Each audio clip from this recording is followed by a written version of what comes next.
সিরাজগঞ্জের সলঙ্গায় মাদক বিরোধী অভিযান চালিয়ে ২০০ বোতল ফেনসিডিল সহ এক মাদক কারবারিকে গ্রেফতার করেছে র্যাব ১২ এর সদস্যরা।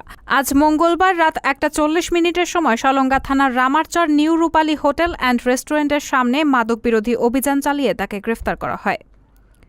সিরাজগঞ্জ র্যাব ১২ সদর কোম্পানির commander lieutenant commander BNM Abul Kashem সবুজ এক প্রেস বিজ্ঞপ্তিতে এই তথ্য নিশ্চিত করেছেন। আটককৃত মাদক কারবারি হলেন কুষ্টিয়া জেলার দৌলতপুর থানার বাহিরমাদি গ্রামের মৃত নুরুন নবীর ছেলে মোহাম্মদ মাহিদ।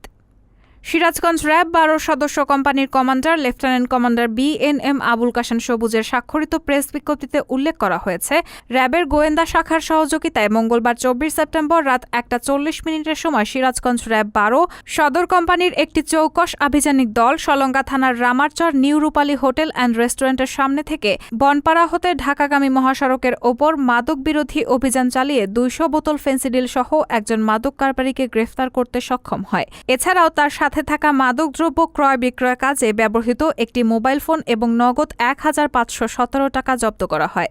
প্রাথমিক জিজ্ঞাসাবাদে জানা যায়, আসামি দীর্ঘদিন যাবৎ লোকচক্ষুর আড়ালে খুলনা বিভাগের বিভিন্ন জেলা হতে রাজধানী ঢাকাসহ দেশের বিভিন্ন জেলায় তার ব্যবহৃত মোবাইল ফোনে যোগাযোগের মাধ্যমে মাদকদ্রব্য ফেনসিডিল ক্রয় বিক্রয় করে আসছিল। পরে আটককৃত আসামির বিরুদ্ধে সিরাজগঞ্জের সলঙ্গা থানায় ২০১৮ সালের মাদকদ্রব্য নিয়ন্ত্রণ আইনে একটি মামলা দায়ের করে হস্তান্তর করা হয়েছে।